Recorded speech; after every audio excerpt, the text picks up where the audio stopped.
Halo semuanya, saya Sigit Haryoseno, tentu selalu hadir dengan membawa cerita-cerita yang inspiratif, cerita-cerita yang menghangatkan hati kalian semua. Sudah siap dihangatkan hatinya? Kali ini saya hadir membawa cerita yang sebenarnya sudah cukup lama. Ceritanya udah lama banget terjadi. Cerita nyata di tahun 1969. Wow, lama ya. Tapi sebenarnya cerita ini masih relate loh dengan kondisi sekarang. Kalau kalian dengar berita, lihat berita di televisi, banyak sekali orang sekarang dia melakukan pelanggaran lalu lintas di jalan. Jelas-jelas dia salah, tapi ditilang ataupun dihentikan polisi, dia marah-marah. Dia ngamuk. Dia nggak terima. Padahal dia bener-bener salah loh. Nggak hanya pejabat lah yang marah-marah, nggak hanya pejabat ataupun public figure. Bahkan ibu-ibu biasa pun tiba-tiba bisa ngamuk, bisa nangis-nangis sampai akhirnya jadi viral. Malu bu, malu ya. Yang seperti itu jangan dicontoh. Yang dicontoh ini tokoh di cerita yang akan saya bawakan kali ini. Ya. Jadi ini cerita di tahun 1969 di sebuah pagi yang cerah. Lokasinya ada di perempatan Soko, itu di daerah Pekalongan. Ada sebuah mobil yang kedapatan melanggar peraturan lalu lintas di perempatan itu. Ada sih yang bilang bahwa ini dia melanggar lampu lalu lintas, ada juga yang bilang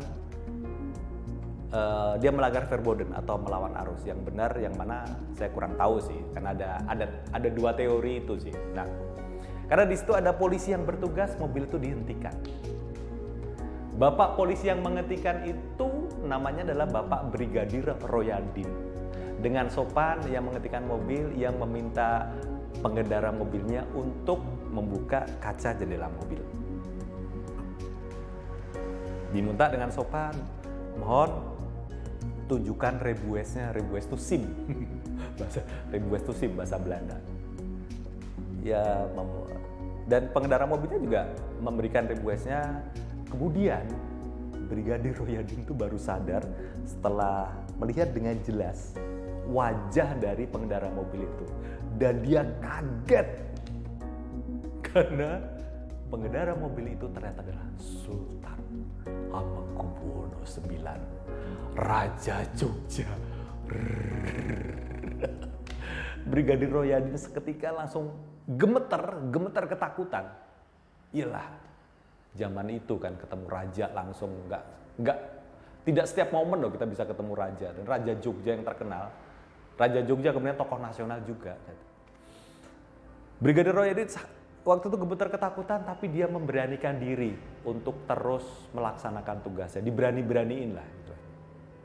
Tapi hebatnya adalah ketika Brigadir Royadin itu mengatakan bahwa pengendara Sri Sultan itu melakukan kesalahan dan ia mengajak Sri Sultan turun untuk melihat bukti kesalahannya. Sri Sultan pun dengan sopan, dia bilang, Bapak polisi bener kok, saya yang melakukan kesalahan. Silakan diproses, saya silakan dibuatkan surat tilang. Karena saya akan melanjutkan perjalanan ke Tegal. Jadi Sri Sultan saat itu tidak marah-marah, tidak ngamuk, tidak menunjukkan kekuasaannya, tiba-tiba, kamu tahu saya siapa? Nggak kayak orang sekarang, nggak ada. Sri Sultan saat itu malah sangat santun, bersikap wajar. Tentu dengan Brigadir Royadin tentu masih gemetar, tapi dia melaksanakan tugasnya, yaitu membuatkan surat tilang untuk Sri Sultan. Akhirnya surat tilang itu jadi diberikan ke Sri Sultan. Rebuesnya Sri Sultan itu tetap dibawa Brigadir Royadin, dan mobil dipersilakan untuk melanjutkan perjalanan ke Tegal. SIM Sri Sultan atau rebues itu dibawa ke kantor, dan hebohlah kantor polisi saat itu mengetahui kabar bahwa Sri Sultan Hamengkubuwono IX baru saja ditilang oleh Brigadir Royadin. Brigadir Royadin menjadi bahan perbincangan seluruh jajaran polisi di Pekalongan. Sampai ia dipanggil oleh atasannya. Tidak dipuji, tidak diberi penghargaan, justru Brigadir Royadin dimarah-marahi. Marah besar, didamprat lah istilahnya. Jadi bagi komandannya, Brigadir Royadin yang sebenarnya benar karena melaksanakan tugasnya, hanya melaksanakan tugasnya, itu dianggap terlalu kaku menerapkan peraturan. Jadi bagi komandannya tidak perlu seperti itu. Kalau yang dihadapi Sultan ya mungkin dibebasin atau wah, Brigadir Royadin bener loh sebenarnya. Kenapa dimarah-marahin gitu? Dia sudah melakukan tugasnya dengan khas Indonesia banget ya. Orang udah bener malah disalah-salahin. Ini nih, carmuk nih.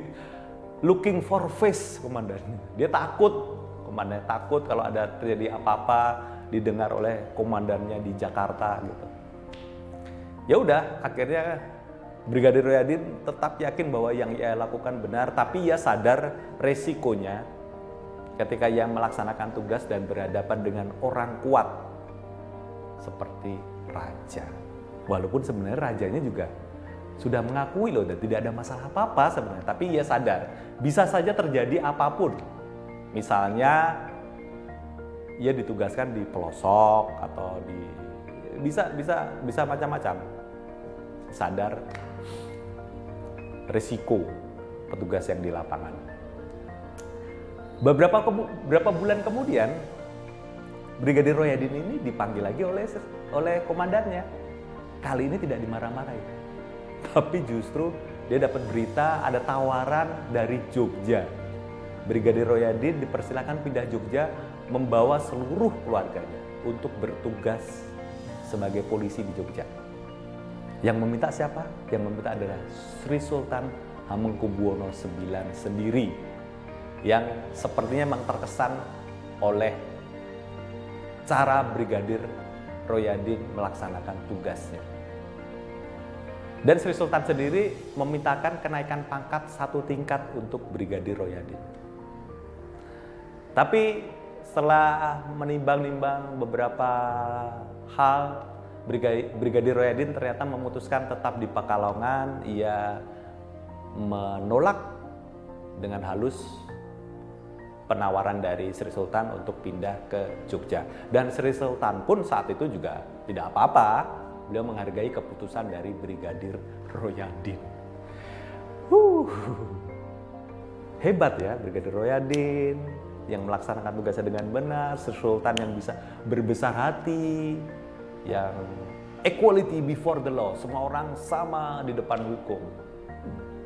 Sri Sultan tidak menunjukkan kekuasaannya, tidak marah-marah, tidak ngamuk, tidak kayak orang sekarang. Sultan bukan, tapi ngamuk. Banyak cerita yang lain tentang Sri Sultan. Beliau memang orang baik, pribadinya luhur, orangnya sangat bijak, merakyat. Kita kehilangan sosok seperti itu ya sekarang. Ini ayahanda dari Sri Sultan Jogja sekarang, Sri Sultan Hamengkubuwono X. Semoga cerita ini bisa berguna buat kita semua. Semoga cerita ini bisa menginspirasi kita untuk menjadi manusia yang lebih baik. Salam hormat.